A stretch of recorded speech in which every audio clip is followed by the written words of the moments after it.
نرد بقى على بعض الأسئلة اللي كانت معانا الحلقة اللي فاتت عشان الناس ما يعني تتهمناش بان احنا يعني هم اتصل احنا ما ردناش عليهم. كان معانا اتصال الحلقة الماضية خاص بالإدمان، وده الاتصال ده ناس كتير جدا تسألني عليه.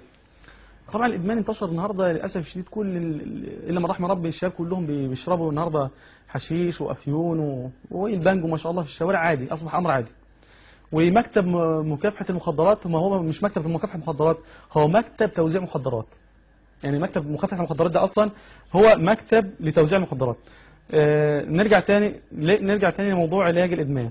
علاج الإدمان هو عبارة عن 40 جرام أرقطيون، 20 جرام هندباء، 10 جرام برسيم، 10 جرام خرشوف، 20 جرام نرجين، 25 جرام بنفسجي. الوصفة تاني بالنسبة لعلاج الإدمان والسجاير، الناس اللي عايزة تخلص من السجاير، أو لو عندك طفل شاب مدمن مثلا، أو عندك واحد مثلا ربنا يعافينا ويعافيك يا رب اللهم امين، مثلا عنده مدمن أي أنواع من أنواع المخدرات وحتى ترامادول أو أي الحاجات دي.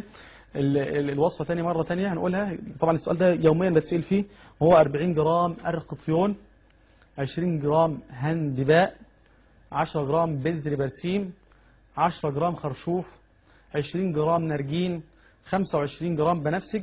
يطحن الجميع وتؤخذ ملعقة على كوب ماء وتغلى جيدا بعد النقع 12 ساعة، ثم تؤخذ مرة على الريق ومرة قبل النوم. بفضل الله عز وجل هتخلي موضوع الإدمان ينتهي عندك تماما بفضل الله عز وجل.